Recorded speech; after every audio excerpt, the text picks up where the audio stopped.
Hello, hello.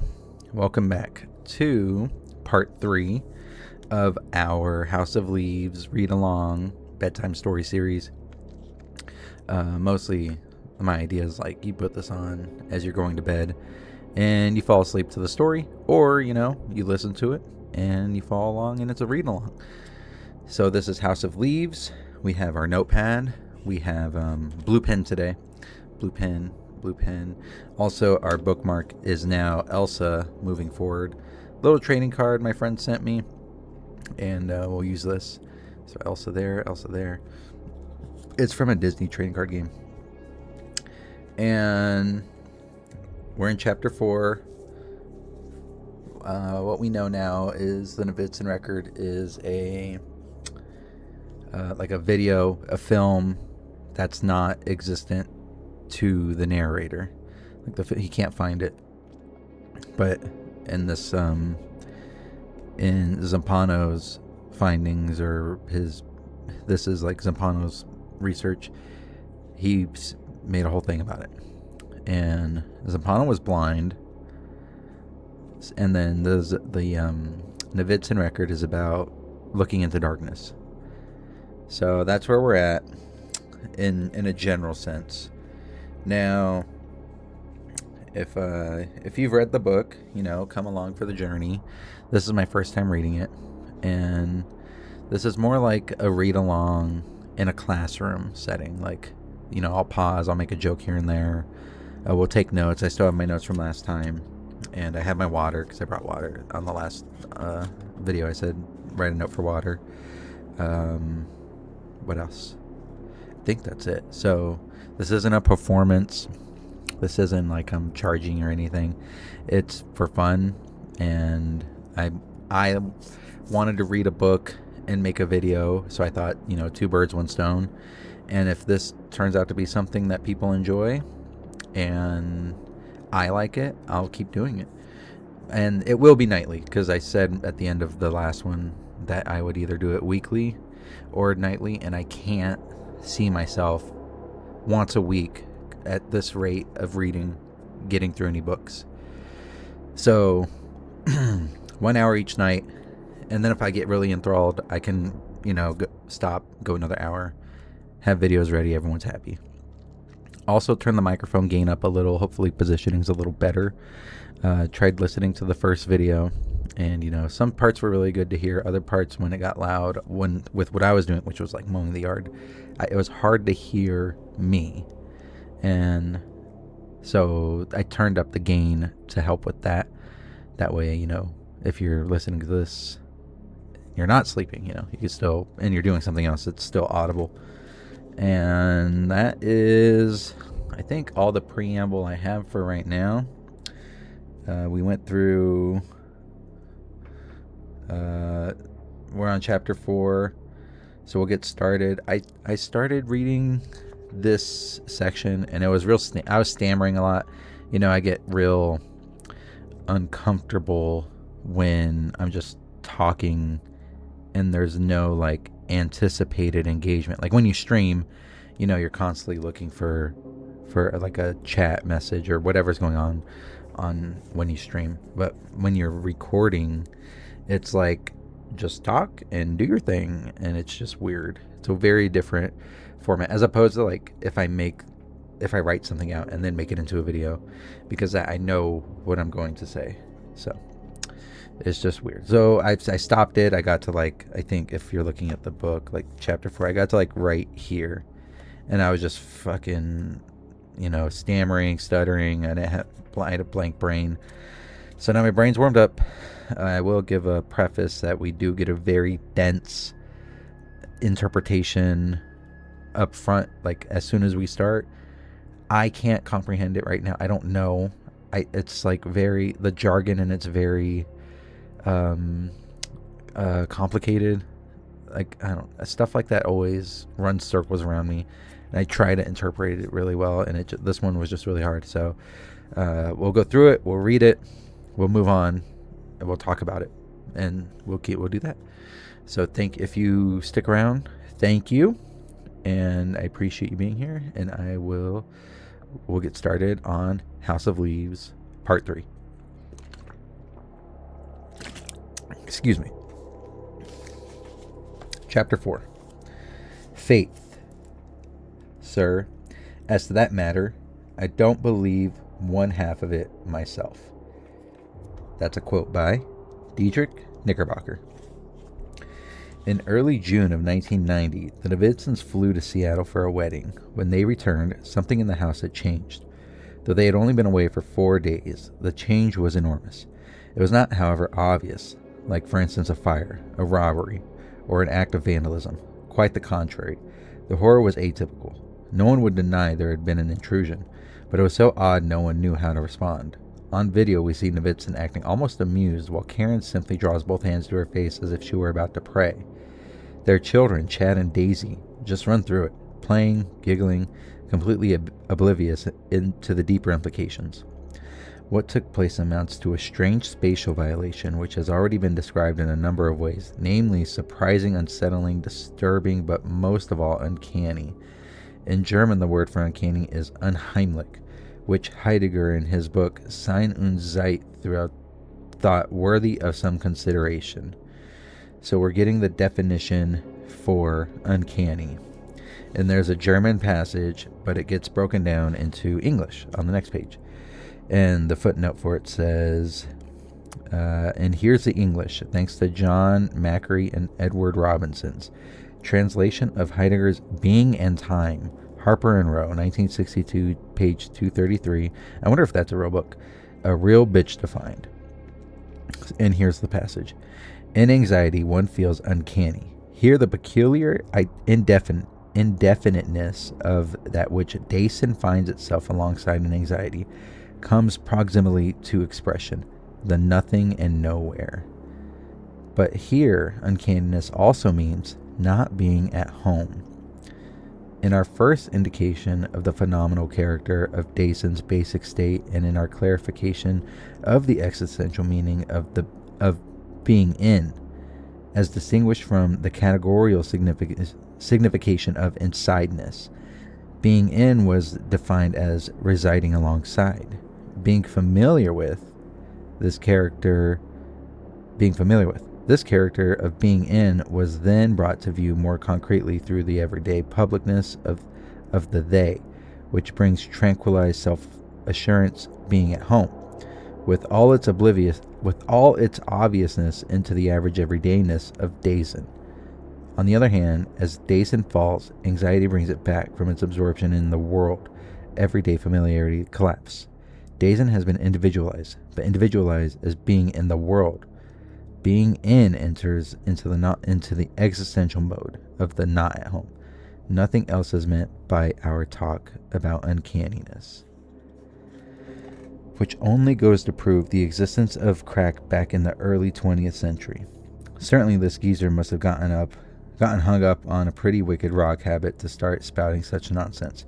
Crazier still, I've just now been wondering if something about this passage may have actually affected me, which I know doesn't exactly follow, especially since that would imply something in it really does make sense, and I just got finished calling it nonsense. I don't know. The point is, when I copied down the German a week ago, I was fine. Then last night, I found the translation, and this morning, when I went into work, I didn't feel all at myself. It's probably just a coincidence. I mean that there's some kind of connection between my state of mind and the Davidson record, or even a few arcane sentences on existence penned by a former Nazi tweaking on who knows what. More than likely, it's something entirely else. The real root lying in my already strange mood fluctuations, though I guess those are pretty recent too, rocking back and forth between wishful thinking and some private agony until the bar breaks. I have no fucking clue. And then this says Das nicht Zuhausen, not being at home. And that's funny. The German word for house is in blue, so that's funny. And then it says that part's definitely true. These days, I'm an apprentice at a tattoo shop on Sunset. I answer phones, schedule consultations, and clean up. Any idiot could handle it. In fact, the job's reserved for idiots. This afternoon, though, how do I explain it? Something's really off. I'm off. I can't do a fucking thing. I just keep staring at all the ink we have. that wild variety of color. Everything from root beer, midnight blue, and cochineal to mauve, light dough, lilac, South Sea green, maize, even pelican black, all lined up in these plastic cups, like tiny transparent thimbles, and needles too. My eyes catching on all those carefully preserved points, and we have hundreds, mostly 12 sharps, many singles though, plenty in 2, 3, 4, 5, 6, and 7 needle groups, even a 14 round shader. It depends on what you need. I don't know what I need, but for no apparent reason, I'm going terribly south. Nothing has happened, absolutely nothing, but I'm still having problems breathing. The air in the shop is admittedly thick with the steady smell of sweat, isopropyl alcohol, benzol, all that solution for the ultrasonic cleaner, even solder and flux, but that's not it either. Of course, no one notices. My boss, retinue of his friends, some new inductee who's just put down 150 for a rose, keep up the chatter, pretty loud chatter too, though never quite enough to drown out most important sound of all, the single insistent buzz of the original J tattoo machine logging yet another 100 stabs a minute in the dimple of some chunky ass. I get a glass of water. I walk out to the hallway. That's a mistake. I should have stayed near people. The comfort of company and all that. Instead, I'm alone, running through a quick mental checklist. Food poisoning, stomach's fine. Withdrawals, haven't been on a GAC or ecstasy diet for several months.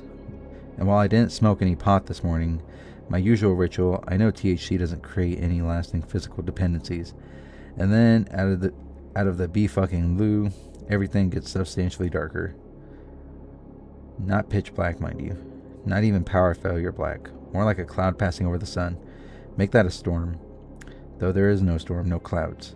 It's a bright day, and anyway, I'm inside. I wish that had been all. Just a slight decrease in illumination and a little breathing difficulty. Could still blame that on the blown fuse or some aberrant drug-related flashback.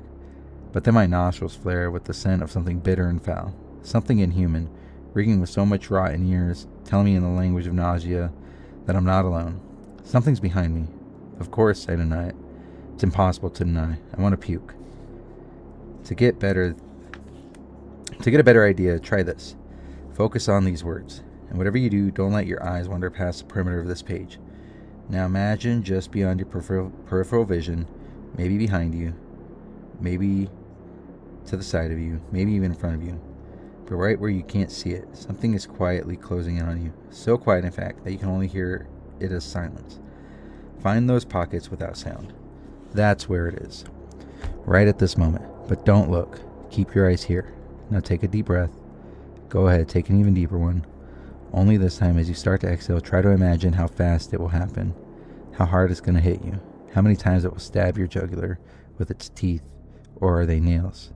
Don't worry. That particular detail doesn't matter, because before you have time to even process that you should be moving, you should be running, you should at the very least be flinging up your arms. You sure as hell should be getting rid of this book. You won't have the time to even scream. Don't look. I didn't. Of course I looked. I looked so fucking fast I should have ended up wearing one of those neck braces for whiplash. My hands had gone all clammy. My face was burning up. Who knows how much adrenaline had just been dumped into my system. Before I turned, it felt exactly as if in fact I had turned. And at that instant...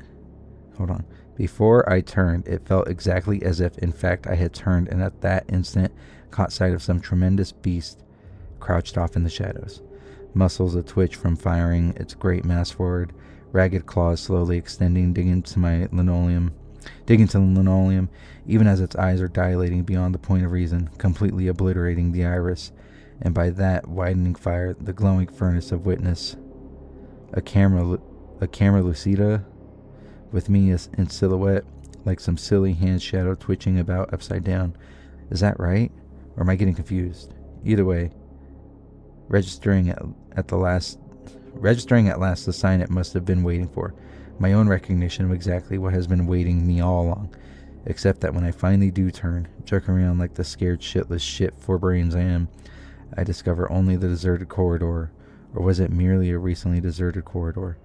This thing, whatever it had been, obviously beyond the grasp of my imagination, or for that matter my emotions, having departed into the alcoves of darkness, seeping into corners and floors, cracks and outlets, gone even to the walls. Lights now normal, the smell history. Though my fingers still tremble and I've yet to stop choking on large irregular gulps of air, as I keep spinning around like a stupid top spinning around on top of nothing, looking everywhere, even though there's absolutely nothing anywhere. I actually thought I was going to fall. And then, just as abruptly as I'd been possessed by this fear, it left me and I fell back into control. When I re-enter the shop, things are still askew, but they at least seem manageable. The phone has been ringing 9 times and counting. My boss announces he's clearly annoyed. More annoyed when I express some surprise over his ability to count that high. I pick up before he can start yammering about me and my attitude. The call's for me. Lude's on a payphone in the valley with some important info. Apparently there's some significant doings at some significant club. He tells me he can get me on the guest list guest list my boss and any cohorts I deem worthy. Sure, I say, but I'm still shaken and quickly lose hold of the details. When I realize I've just forgotten something else as well. Something very important, which by the time I hang up, no matter how hard I try, I can no longer remember what I'd meant to remember when whatever it was had first entered my head. Or had it. Maybe it hadn't entered my head at all. Maybe it just brushed past me, like someone easing by in a dark room. The face lost in shadow. Nevertheless, regardless of how extensive his analysis here, Heidegger still fails to point out that unheimlich, when used as an adverb, means dreadfully, awfully, heaps of, and an awful lot of. Largeness has always been a condition of the weird and unsafe. It is overwhelming, too much or too big, thus that which is uncanny or unheimlich is neither homey nor protective, nor comforting nor familiar. It is alien, exposed, and unsettling, or in other words, the perfect description of the house on Ash Tree Lane. In their absence, the Novitzins' home had become something else, and while not exactly sinister or even threatening, the change still destroyed any sense of security or well-being. Upstairs, the master... Oh my god, I just got goosebumps. Hold on. Okay, so he's going through something.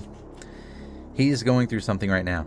He's going through, Haas is going through some mental blankness. He's seeing stuff out of the corner of his eyes. And when he looks, it's like some creature or demon, and then he can't think straight, so he doesn't know what's going on, but he's also there at the same time. And then it just went back to the house, to the Novitzins. The Novitzins' perspective. Excuse me. Upstairs in the master bedroom, we discover, along with Will and Karen,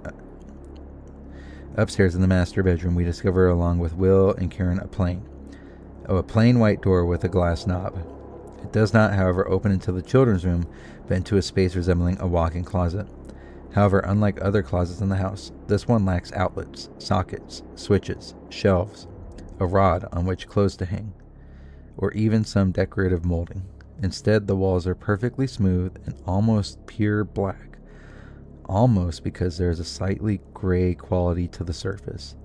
The space cannot be more than 5 feet wide and at most 4 feet long.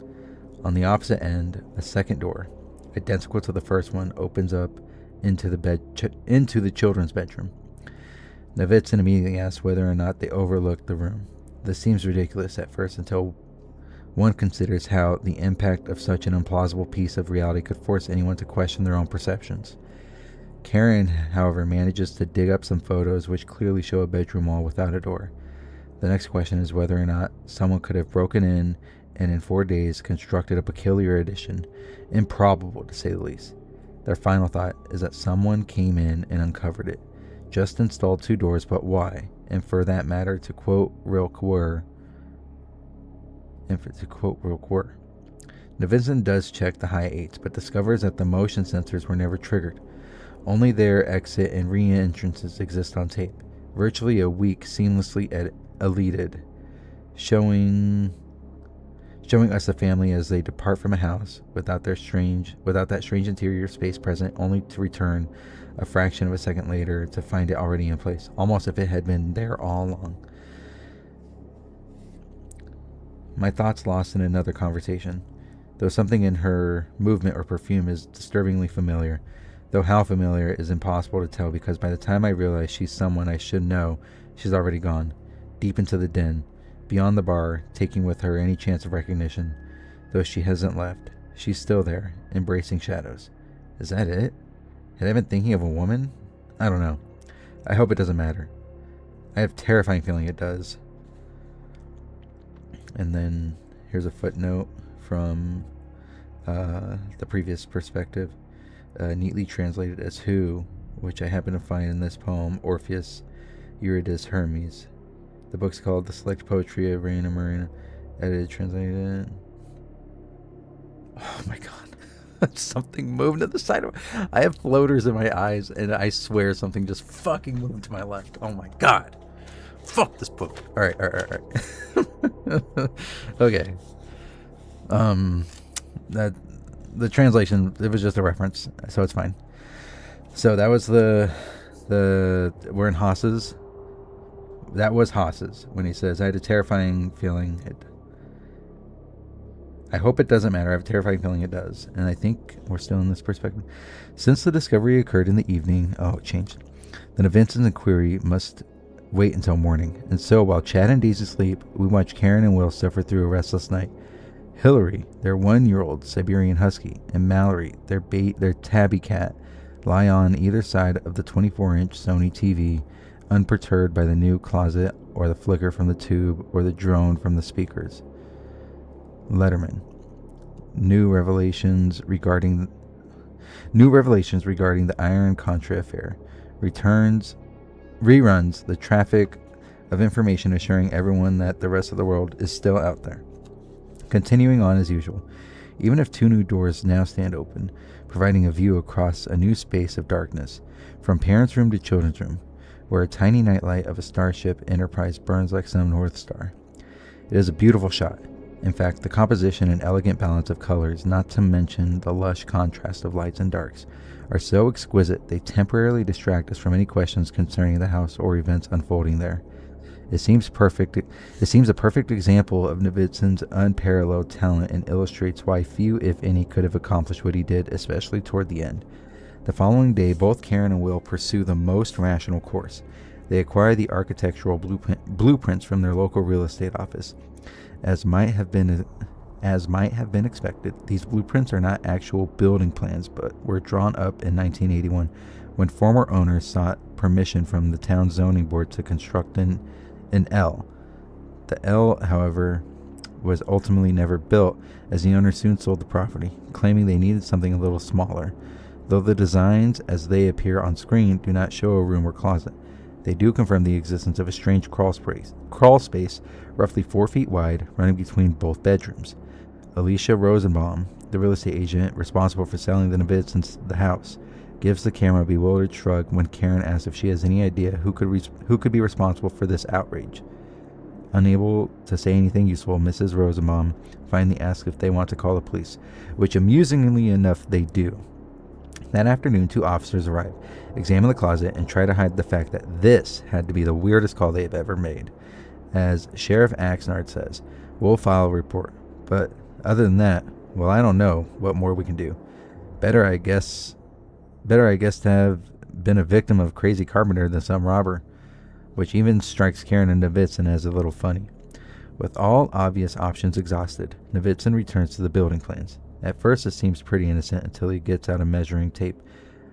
Idly at first, he starts comparing the dimensions indicated in the plans with those he personally takes. Very soon, he realizes not everything adds up. Something, in fact, is very wrong. Novitzon repeatedly tacks back and forth from his 25-foot Stanley power lock to the cold blue pages spread out on his bed, till he finally mutters aloud, "This better be a case of bad math." As incongruous, oh my god, I can't say that word. I'm in flow and I can't read. Incongruous, meaning Incongruous. Incongruous? How are you even supposed to know that? Not in harmony or keeping with surroundings or other aspects of something. Okay, that's what it means. All right, move on. An incongruous cut presents us with the title card, 1/4 of a foot. Outside the house, Vincent climbs up a ladder to the second story. Not an easy ascent. He casually confesses to us, explaining how a troublesome skin condition he has had since childhood has recently begun to flare up around his toes, wincing slightly at what we can assume is at least moderate pain. He reaches the top rung. We're using 100 foot. 100 foot? Oh no, that's 100 inches because that's a 1/4 foot. Unless I'm reading these incorrectly. Title card. That has to be. Let me double check. Oh god. Foot and inches marks. Foot marks 1, inch marks 2. So this is a 1/4 inch, and so he just went, using a 100-foot empire. Okay, so this is a 100-foot empire. Fiberglass tape. With a hand crank, he proceeds to measure the distance from the far end of the master bedroom to the far end of the children's bedroom. And the total comes to 32 feet, right? That's the first one. Okay, yeah. Far end of the master bedroom to the far end of the children's bedroom. The total comes to 32 feet, 9 3/4 inches, which the house plans corroborate, plus or minus an inch. The puzzling part comes when Vincent measures the internal space. He carefully notes the length of the new area, the length of both bedrooms, and then factors in the width of all walls. The result is anything but comforting. In fact, it is impossible. 32 feet, 10 inches exactly. The width of the house inside would appear to exceed the width of the house as measured from the outside by 1/4 of an inch. Certain that he has miscalculated, Vincent drills through the outer walls to measure their width precisely. Finally, with Karen's help, he fastens the end of some fishing line to the edge of the outer wall, runs it through the drilled hole, stretches it across the master bedroom, the new space, the children's bedroom, and then runs it through the hole drilled through the opposite wall. He double-checks his work, makes sure the line is straight, level, and taut, and then he marks it. The measurement is still the same, 32 feet, 10 inches exactly. Using the same line, Vincent goes outside, stretches the fishing line from one side of the house to the other, only to find it is 1/4 of an inch too long. Exactly. The impossible is one thing when considered as purely intellectual conceit. After all, it is not so large a problem when one can puzzle over an Escher print and then close the book. It is quite another thing when one faces a physical reality the mind and body cannot accept. Karen refuses the knowledge. A reluctant Eve who prefers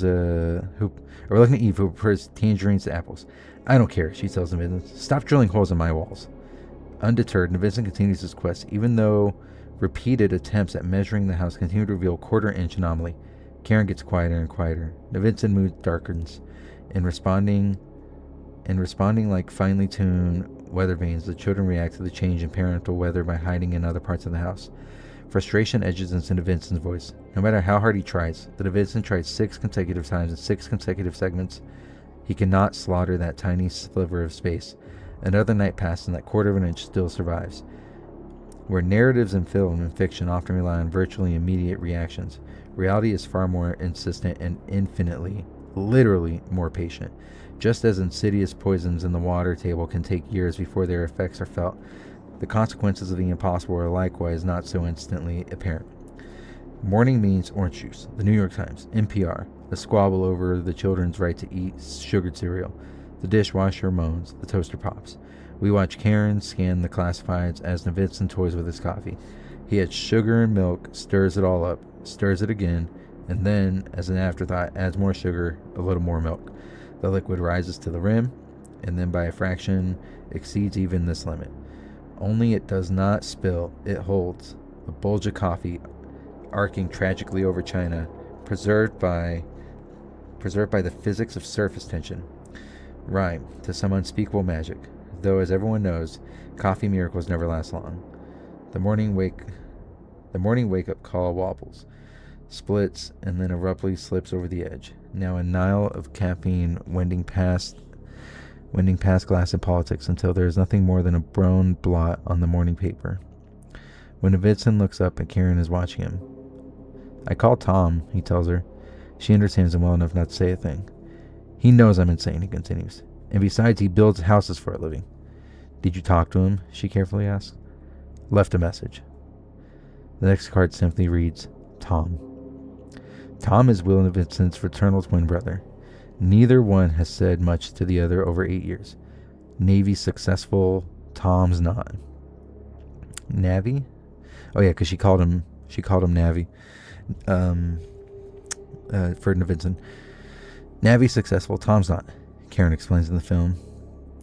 There's been a lot of resentment over the years. I guess it's always been there. Except when they lived at home, it was different then. They kind of looked at each other more.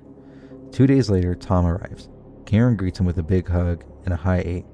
He is an affable, overweight giant of a man who has an innate ability to amuse. The children immediately take to him. They love his laugh, not to mention his McDonald's french fries. My own brother, who I haven't talked to in years, calls me up at 4 in the morning and tells me he needs to get my tools. Go figure. Wait, when did motherfucking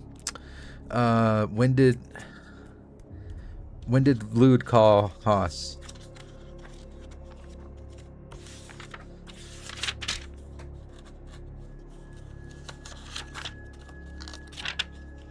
Lude called Haas at, I want to say 3 in the morning, but if it's 4 in the morning, I'm going to lose my shit.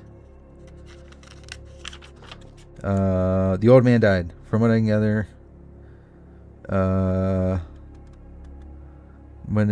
don't think much. He likes to exaggerate. From what I can gather, American. Is it this page? Actually, Lou told me about the old man in a month or so. Sadly, I thought, looking forward. He woke up one morning convinced Charles to call. Nut house while couching. First floor apartment.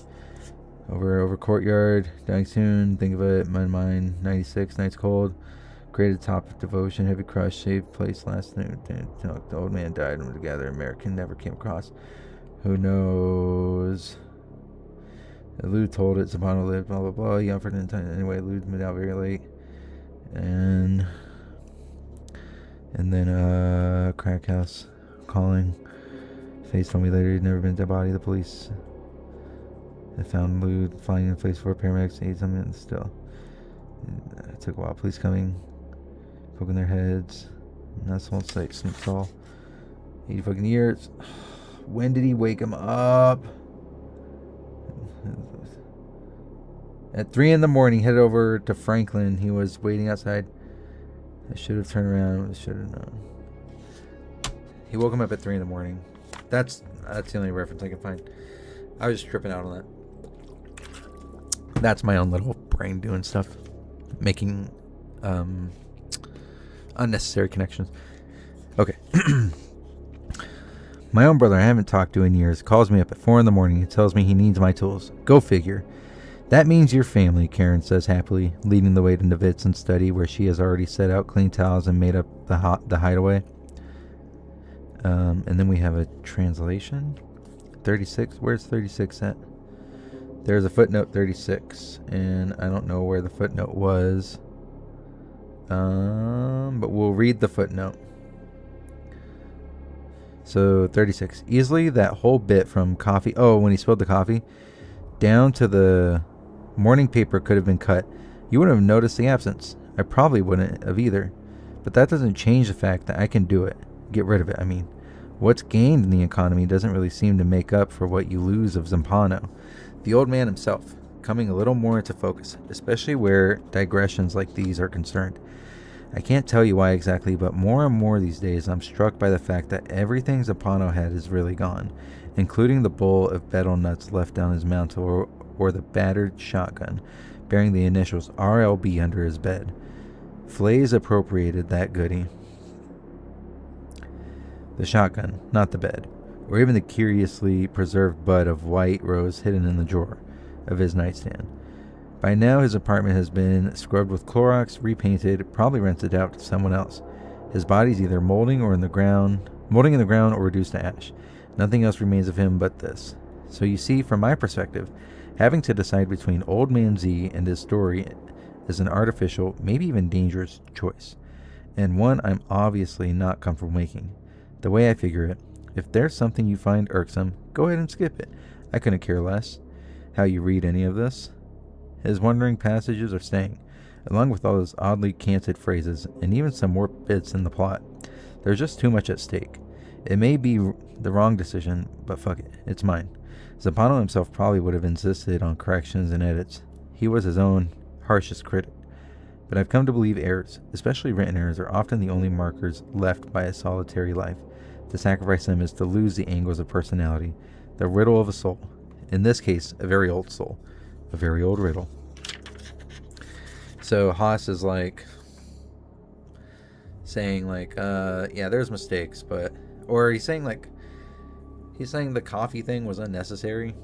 Like, there was a lot of momentum going into that, and then because before that he was measuring the house, he was like going back and forth with the wire. He did it 4 times, but then like it just goes to morning, and he's like, that didn't have to be there. So sort of we see like at the very beginning Haas was, you know, reluctant about this, and then you see that at the very beginning, and now you're seeing his aftermath. Like, he went through this, he put it together, but as he did that, he's interjecting here and there after the fact. So he knows everything, and then he's like, I could have left this out, but I didn't, and there are mistakes. So, you know, maybe the mistakes mean something, maybe they don't, and that's for you to decide. So it's kind of interesting, kind of annoying now, a little annoying, but let's see what happens. Excuse me, next page. Usually when you want a level, you ask, oh, this is his brother talking, Tom. Usually when you want a level, you ask a neighbor or go to the hardware store. Count on Will Nevinson to call Lowell, Massachusetts. Where is he? As it turns out, Nevinson has gone to the hardware store to pick up a few items. In the film, Tom and Nevinson's first encounter has almost nothing to do with each other. Instead of addressing any interpersonal issues, we find them both huddled over a Cali level mirror transit, alternating taking turns peering across the house, the line of sight floating a few feet above the floor, occasionally interpreted when Hillary and Mallory in some Keystone chase race around the children's beds. Tom believes they will account for the quarter-inch discrepancy with a perfectly level measurement. Later on, out in the backyard, Tom lights up a joint of marijuana. The drug clearly bothers Nevinson, but he says nothing. Tom knows his brother disapproves, but refuses to alter his behavior. Based on their body language and the way both of them avoid looking directly at each other, not to speak of the space between their words, the last 8 years continues to haunt them. Hey, at least I'm an acquaintance of Bill's now, Tom finally says, exhaling a thin stream of smoke. Not a drop of booze in over 2 years. At first glance, it seems hard to believe these two men were even related, let alone brothers. Tom is content if there happens to be a game on and a soft place to watch, from which to watch it. Nevinson works out every day, devours volumes of esoteric criticism, and constantly attaches the world around him to one thing: photography. Tom gets by. Nevinson succeeds. Tom just wants to be Nevinson must become. And yet, despite such obvious differences, anyone who looks past Tom's wide grin and considers his eyes will find surprisingly deep pools of sorrow. Which is how we know they are brothers, because like Tom, Nevinson's eyes share the same water. Either way, the moment and opportunity for some kind of fraternal healing disappears when Tom makes an important discovery. Nevinson was wrong. The interior of the house exceeds the exterior, not by a quarter of an inch, but 5/16 of an inch. No matter how many legal pads, napkins, or newspaper margins they fill with notes or equations, they cannot account for that fraction. One incontrovertible fact stands in their way. The exterior measurement must equal the internal measurement. Physics depends on a universe infinitely centered on an equal sign. A science writer and sometime theologian David Conte wrote, God, for all intents and purposes, is an equal sign, at least up until now. Something humanity has always been able to believe in is that the universe adds up. On this point, both brothers agree. The problem must lie with their measuring techniques, or with some unseen mitigating factor. Air temperature, miscalibrated instruments, warped floors, something, anything. But after a day and a half passes without solution, they both decide to look for help. Tom calls Lowell and postpones his construction obligations. Vincent calls an old friend who teaches engineering at UVA. This fucking discrepancy is so interesting. Like, how did more room get created in a finite space?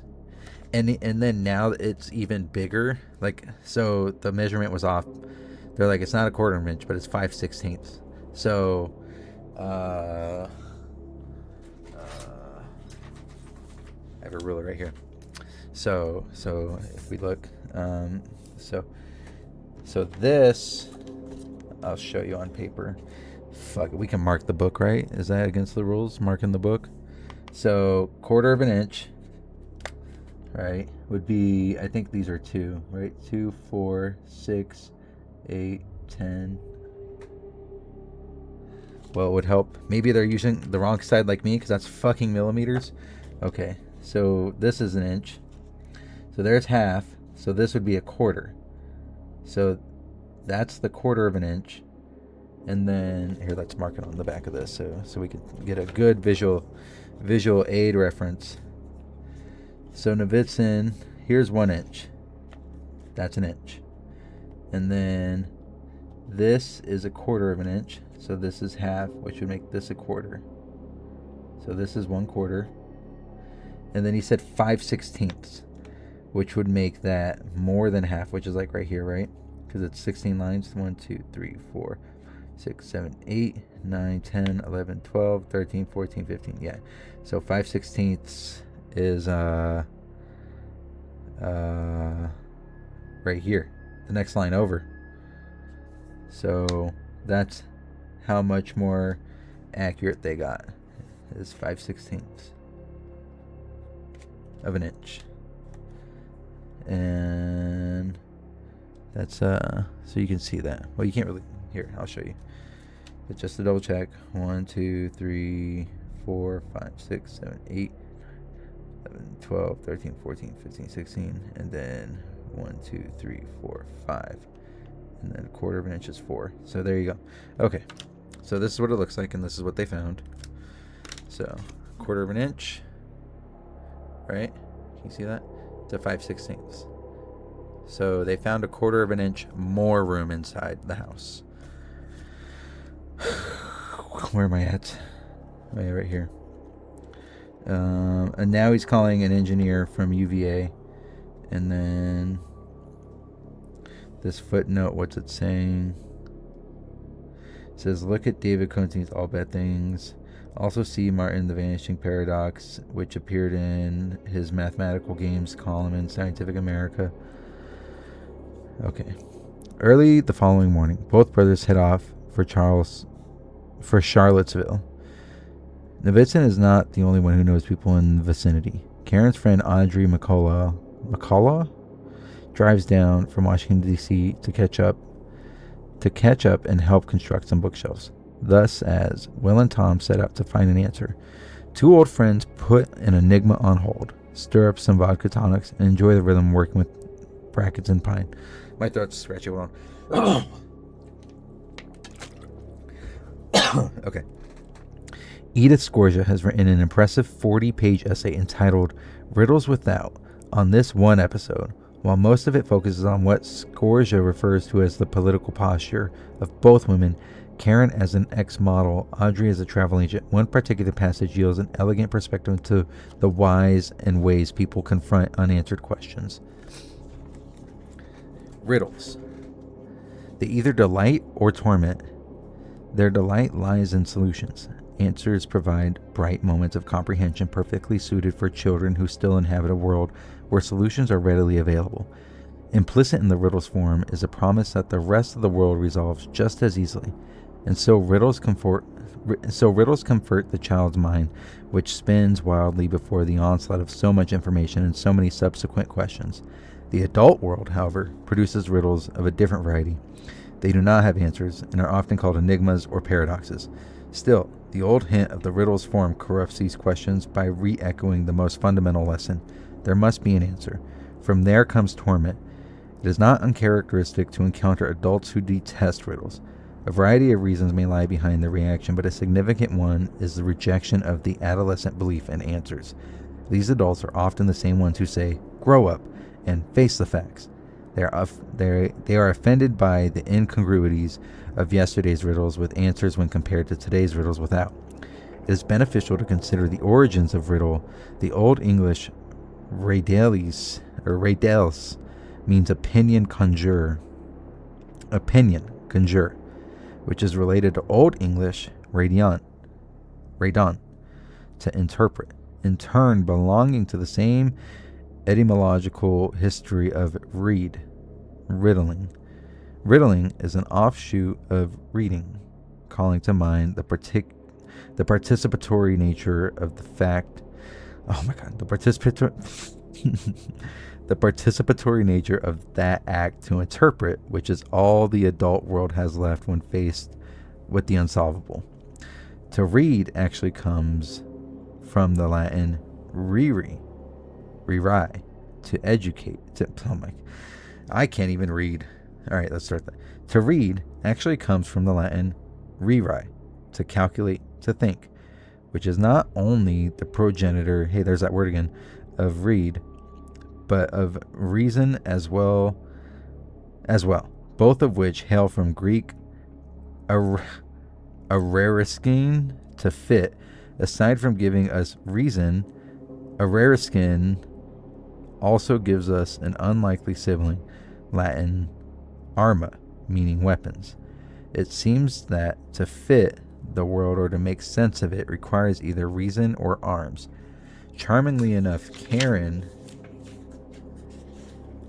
Green and Audrey McCullough fit it with a bookshelf. As we all know, both reasons and weapons will eventually be resorted to, but at least though for now, before the explorations, before the bloodshed, a drill, a hammer, and a Phillips screwdriver suffice. Karen refers to her books as her newly found day-to-day comfort.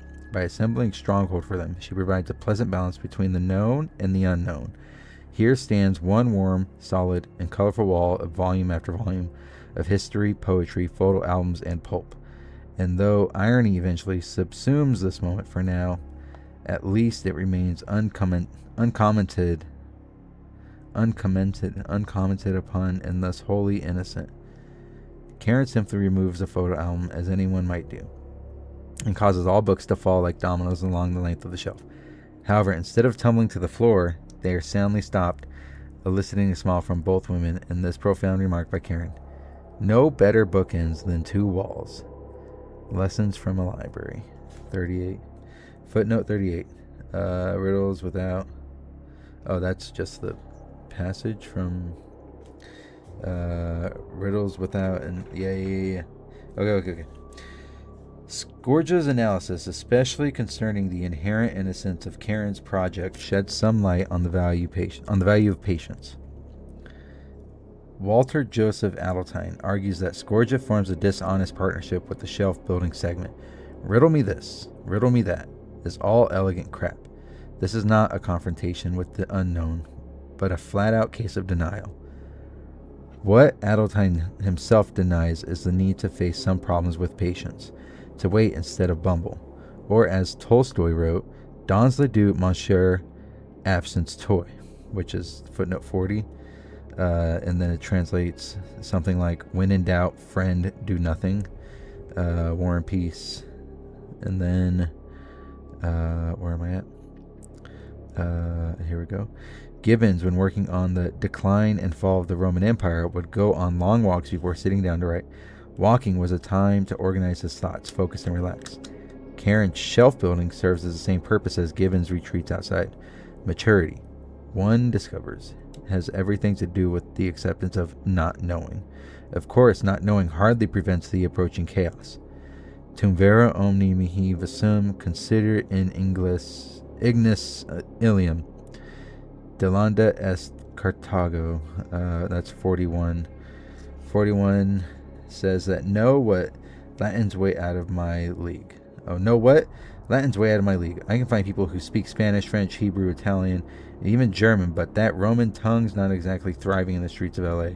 A girl named Amber Ricktek Amber Wrightacre suggested it might have something to do with the destruction of Catharge. She's the one who translated and sourced the previous Tolstoy phrase. I've actually never read War and Peace, but she had. And get this, she read it to Zampano.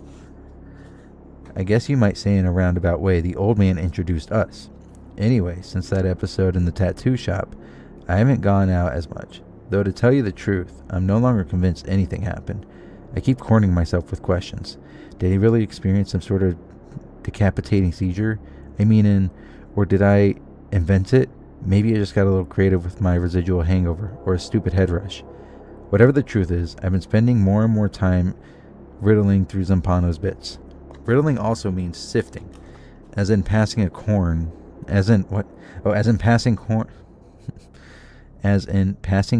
gravel, or cylinders through a coarse sieve.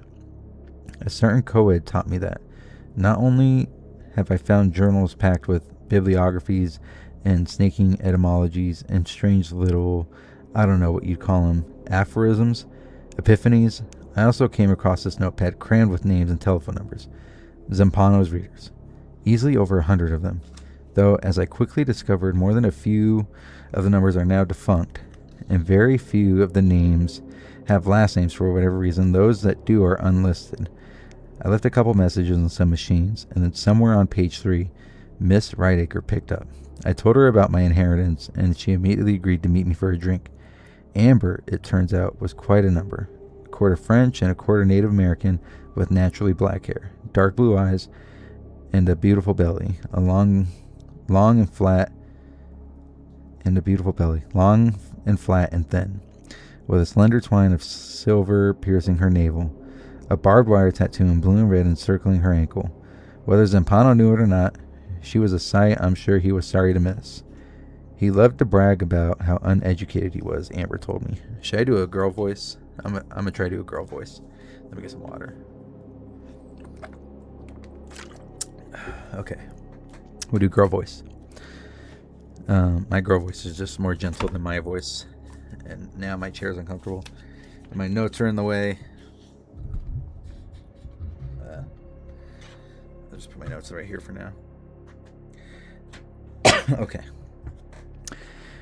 Oh. He loved to brag about how uneducated he was, Amber told me. I never even went to high school, he would say. Good, that makes me smarter than you. We talked like that a little, but most of the time I just read to him. He insisted on Tolstoy. Said I read Tolstoy better than anyone else. I think that was mainly because I could manage the French passages okay, my Canadian background and all. After a few more drinks, we ambled over to the Viper. Lude was hanging out at the door and walked us in. Much to my surprise, Amber grabbed my arm as we headed up the stairs. This thing we shared in common seemed to have created a surprisingly intense bond. Lude listened to us for a while, hastening to add at every pause that he was the one who'd found the damn thing. In fact, he was the one who called me. He'd even seen Amber around his building a few times, but because he hadn't taken the time to read any of the texts, he could never address the particulars of our conversation. Amber and I were lost to a different world, a deeper history. Lude knew the play. He ordered a drink on my tab and went in search of other entertainment. When I eventually got around to asking Amber to describe Zampano, she just called him imperceivable and alone, though not, I think, so lonely. Then the first band came on and we stopped talking. Afterwards, Amber was the one who resumed the conversation, stepping a little closer, her elbow grazing mine. I never got the idea he had a family, she continued. I asked him once, and I remember this very clearly. I asked him if he had any children. He said he didn't have any children anymore. Then he added, "Of course, you're all my children," which was strange since I was the only one there. But the way he looked at me with those blank eyes, she shuddered and quickly folded her arms, as if she'd just gotten cold. It was like that tiny place of his was suddenly full of faces and he could see them all, even speak to them. It made me real uneasy, like I was surrounded by ghosts.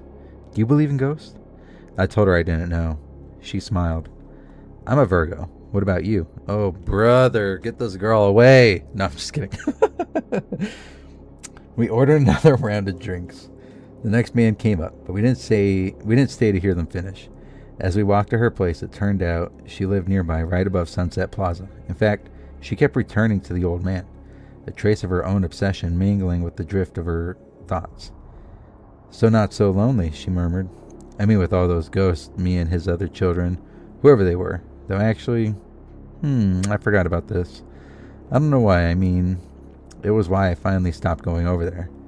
When he blinked, his eyelids, this is kind of weird, but they stayed closed a little bit longer than a blink, like he was consciously closing them, or about to sleep, and I always wondered for a fraction of a second if they would ever open again. Maybe they wouldn't. Maybe he was going to go to sleep, or maybe even die. And looking at his face, then, so serene and peaceful, made me sad. And I guess I take back what I said before. Because with his eyes closed, he didn't look alone. Then he looked lonely. Terribly lonely. And that made me feel real sad, and made me feel lonely too. I stopped going there after a while. But you know what? Not visiting him made me feel guilty. I think I still feel guilty about just dropping out on him like that. We stopped talking about Zampano then. She paged her friend Christina, who took less than 20 minutes to come over. There were no introductions. We just sat down on the floor and snorted lines of coke off a CD case, gulped down a bottle of wine, and then used it to play Spin the Bottle. They kissed each other first, then they both kissed me. And then we forgot about the bottle, and I even managed to forget about Zampano, about this, and about how much that attack in the tattoo shop had put me on edge. 2 kisses in 1 kiss was all it took. A comfort, a warmth, perhaps temporary, perhaps false, but reassuring nonetheless. And mine, and theirs, ours, all 3 of us giggling, insane giggles and laughter, with still more kisses on the way. And I remember a brief instant then, out of the blue, when I suddenly glimpsed my own father. A rare but oddly peaceful recollection, as if he actually approved of my play in the way he himself had always laughed and played.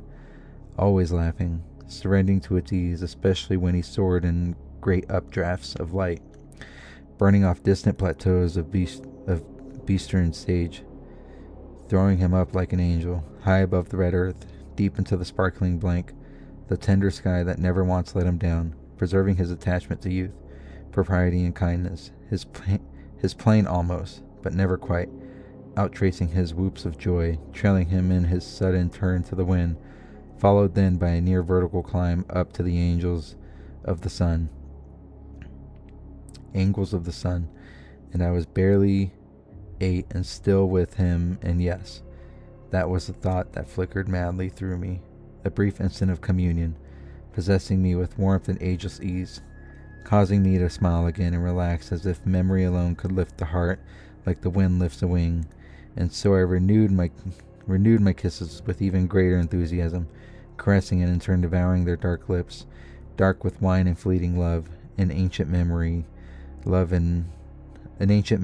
had promised but finally never gave, until there were too many kisses to count or remember, and the memory of love proved not love at all, and needed a replacement, which our bodies found. And then the giggle subsided, and the laughter dimmed, and the darkness enfolded all of us, and we gave away our childhood for nothing, and we died, and condoms littered the floor. And Karen's project is one mechanism against the uncanny, or that which is unhomelike. She remains watchful and willing to let the bizarre dimensions of her house just gestate within her. She challenges its irregularity by introducing normalcy, her friends' presence, bookshelves, peaceful conversation. In this respect, Karen acts as the quintessential gatherer. She keeps close to the homestead, and while she may not forage for berries and mushrooms, she does accumulate tiny bits of sense. Novitzin and Tom, on the other hand, are classic hunters. They select weapons, tools, and reason, and they track their prey, a solution. Billy Reston is the one they hope will help them achieve their goal. He is a gruff man, frequently caustic, and more like a drill sergeant than a tenured professor. He is also a paraplegic who spent almost half his life in an aluminum wheelchair. Novitzin was barely 27 when he first met Reston. Actually, it was a photograph that brought them together. Novitzin had been on assignment in India, taking pictures of trains, rail workers, engineers, whatever caught his attention. The piece was supposed to capture the clamor of industry outside of Hyderabad. What ended up plastered on pages of more than a few newspapers, however, was a photograph of a black American engineer desperately trying to outrun a fallen high-voltage wire. The cable had been cut when an inexperienced crane operator had swung wide of a freight car and accidentally collided with an electrical pole.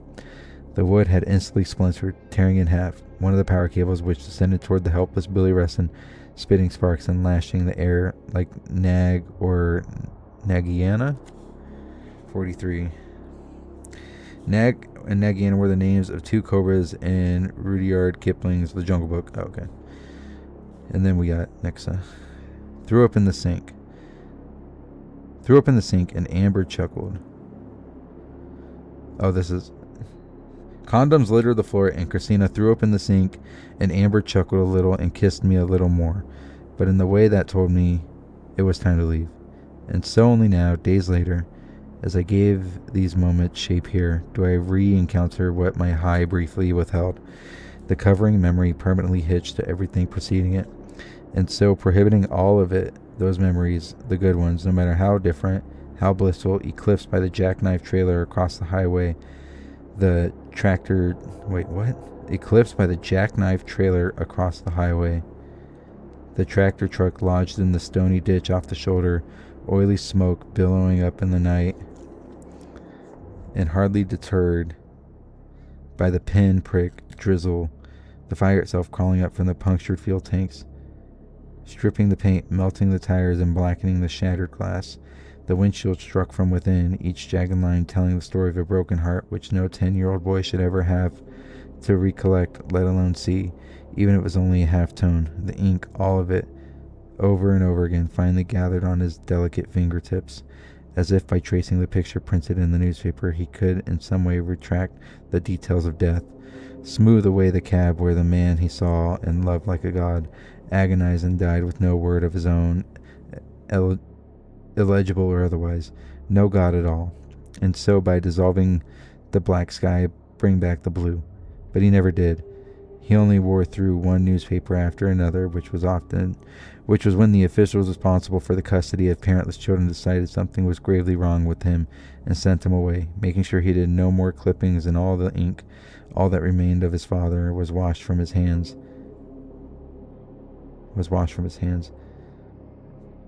Then it goes into footnotes.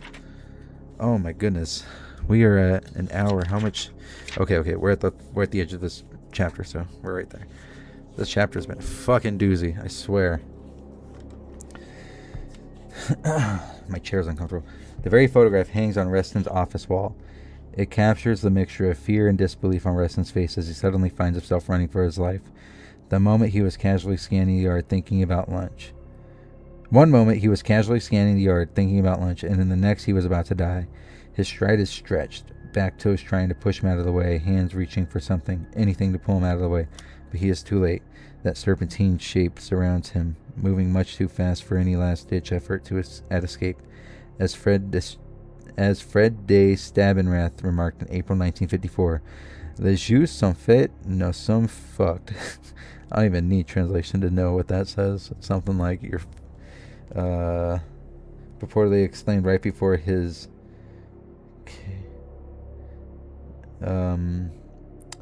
this footnote's weird. I'll show it to the camera when I'm done. We'll go back to that. The translation is fucked. Tom takes a hard look at this remarkable 11 by 14 black and white print. That was the last time I had legs, Ralston tells him, right before that ugly snake bit him off. I used to hate that picture, and then I sort of became grateful for it. Now when anyone walks into my office, they don't have to think about asking me how I ended up here in this chariot. They can see for themselves. Thank you, Navi. You bastard. Ricky-Tikki Tavi with a Nikon. Eventually, the chat subsides, and the three men get down to business. Reston's response is simple, rational, and exactly what both brothers came to hear. There's no question the problems with your equipment. I'd have to check out Tom's stuff. Why can't I read?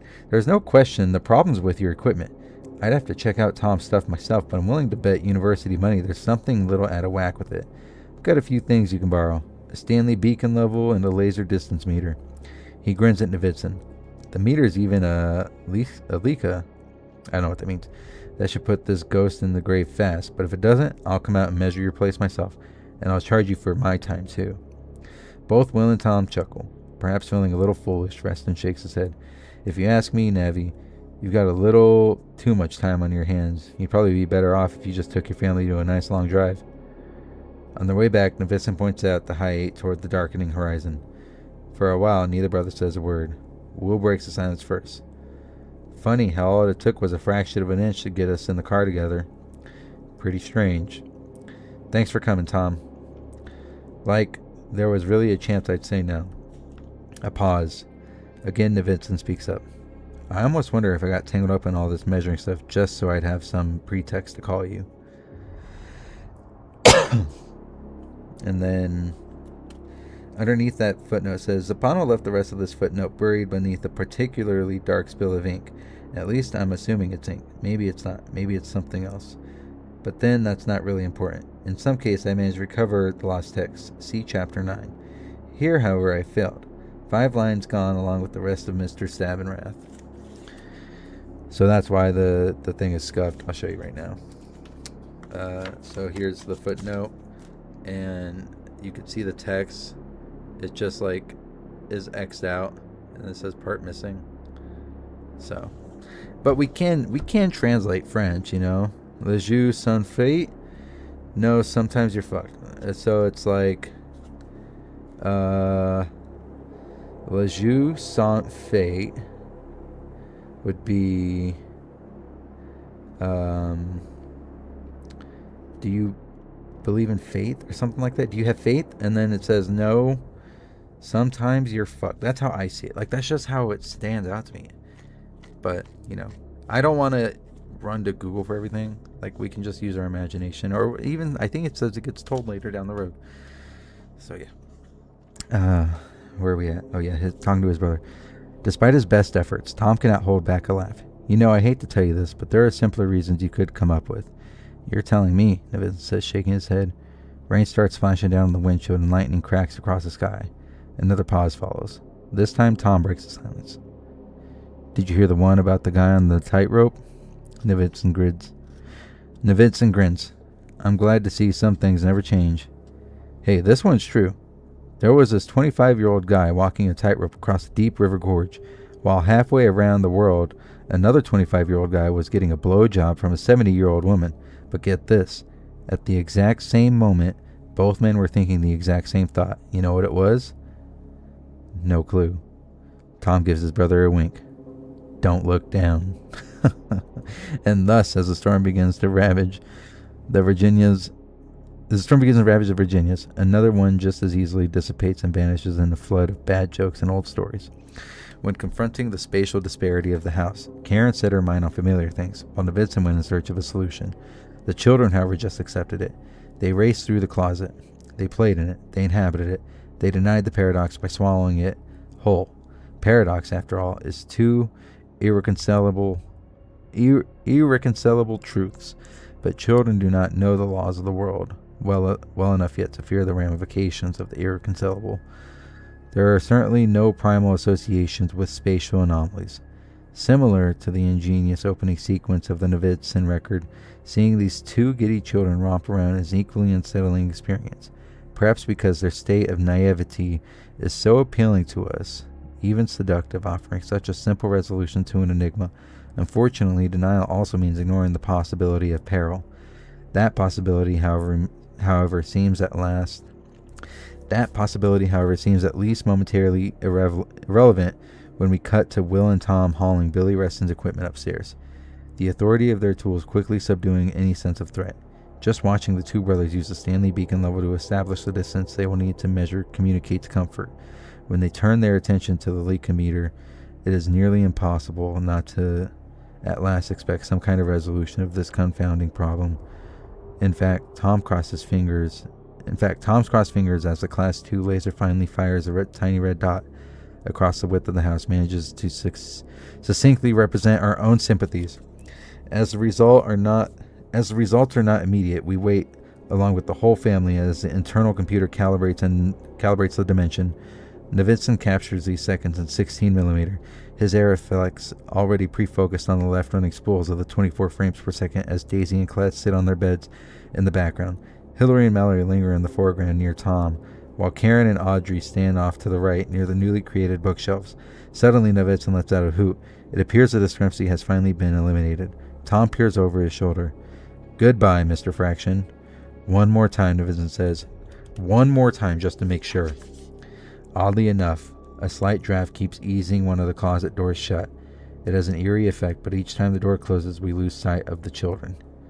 "Hey, would you mind propping that open with something?" Novitzin asks his brother. Tom turns to Karen's shelves and reaches for the largest volume he can find. A novel. Just as with Karen, its removal causes immediate domino effect. Only this time, as the books topple into each other, the last few do not stop at the wall as they had previously done, but fall instead to the floor, revealing at least a foot between the end of the shelf and the plaster. Tom thinks nothing of it. "Sorry," he mumbles, and leans over to pick up the scattered books, which is exactly when Karen screams. Oh my god, what happened? I got goosebumps. Oh my god, look, I got fucking goosebumps on me. What the shit? Oh my god. You could see the goosebumps on me. Oh, creepy. Oh. You know why? Okay, so we're over the hour, so we have to break that down. The back and forth, the uncanniness of everything, and the comfort. Oh my god. I got goosebumps on this arm. Oh my god. So, that's gonna be the end of this video. Let me break down real quick. The spatial anomaly inside the house that just happened, and Novitzin can't figure it out, so he calls his brother. Because his brother builds houses. So he's like, "Hey, you know what?" And they haven't spoken in 8 years. I don't think it's mentioned why. And then the brother can't figure it out. So then they go to the college where Novitzin knows the professor because of a picture he took of him losing his legs. So the professor is like, "Yeah, you know what? I'm an engineer. Take my stuff." And he has tools that can measure more with accuracy. Then as soon as they're about to measure, and you know what the fuck, it gives you the passage where it's like, "Oh, adults need answers, and children, they don't need answers, or they're totally fine without answers for riddles." So this whole thing's a riddle. This whole chapter is a riddle. And then you get to the fucking end and you're gonna get your answer, and it doesn't give it to you. And then the books fall instead of stopping. So did the room get bigger? Like, did the wall get further away than what they made? Because why would Karen scream? Why would she scream? Who screams over a falling book? Like, that's overreacting. So is she screaming because the room got bigger? Did something happen? Like, did they close the door and the children are gone? I don't know. So that's where I'm at. It is 12:30, and I want to keep going just from that last sentence. Oh my god. Because I can't just go lay down. It's going to be in my head. How long is this chapter? That was a long chapter too. And now I'm excited. And last time I did this, oh my god, this chapter is fuck all long.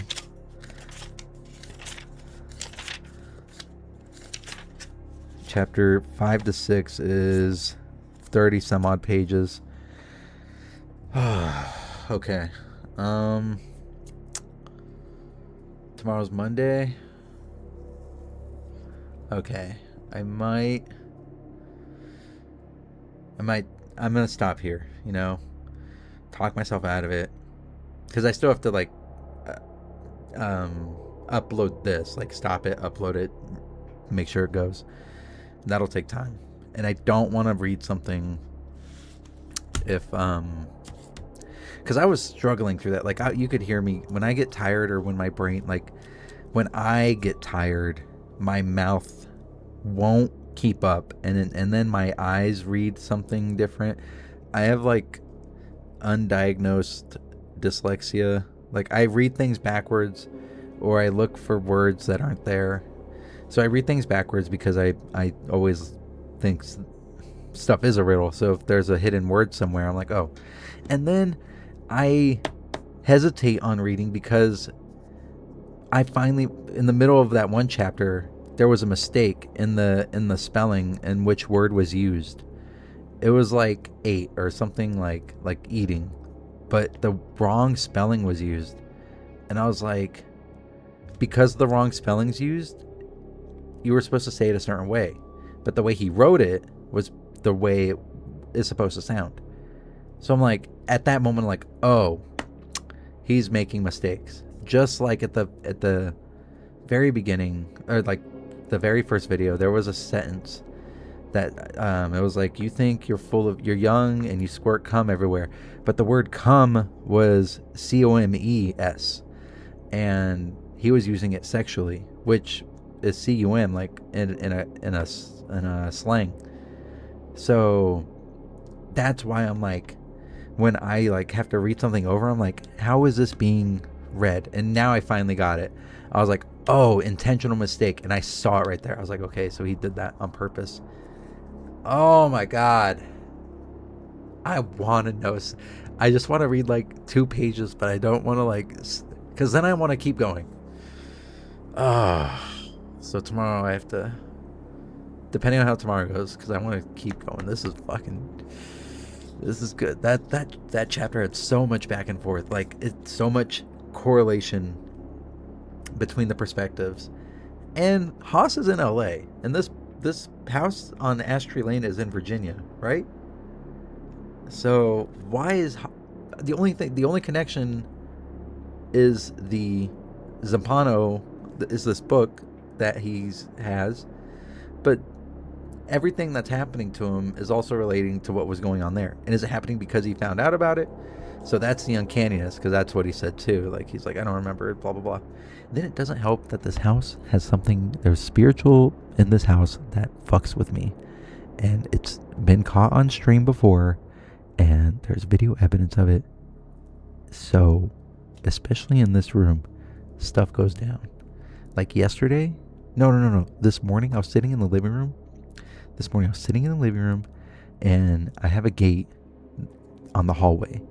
And the gate on the hallway has a specific sound, because it's not attached. It's just like a grate that was used for like some like barrier.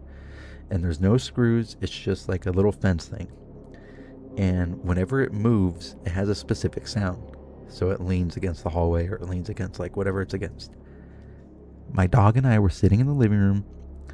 I was playing on my phone and drinking my coffee, and we hear the gate move, and she barks. And I'm like, I was like, what's going on? So get up, tried to see what happened. Nothing was moved. I tried moving the gate to recreate the sound. I couldn't. And I was like, yeah, I told my dog, I was like, hey, good girl, you heard the noise, you tried being protective, you're brave. But she gets scared, so I have to get up and go like see what's going on. But I knew when it happened. I'm like, nothing's there, and it's the ghost. And so like there are moments when I'm reading and I feel something, like that moment was like, it's like, imagine something behind you. I'm like, I don't have to imagine that. Like I feel that presence in this room, in this house a lot. Okay, so little ending. If you spend time here, thank you. If you enjoy where this is going, thank you. If you tolerate my bad reading tonight, and it was off tonight, I kept stuttering, I kept like going back for my own comprehension, because sometimes, like I said, sometimes I see something and it's off, and I'm like, and then there are words that are like, I'm like, why am I so stupid? I just want to know these words, or I want to say them correctly, and then my mouth gets tired and I start slurring. So it's been a long day too. Today's Sunday. Sunday is a long day for me in personal life. But if you watch, thank you. And definitely come back for the next one because I am so ready. I'm so mad I have to put the book down. But thank you. And if you have any feedback, let me know. Hit that like button. I do want to grow with this. I don't want to just like not see anything from this. I want to build. So this is part of my goals this year too. So I'm doing two things at once. Getting my reading done, making content, and I'll listen to this and make notes because I didn't really stop. Once I got into it, I'm like, the perspective changes and everything. It's hard to stop, and then I'm just like blow by it. So we will have notes to open with for tomorrow when I come back. But thank you so much.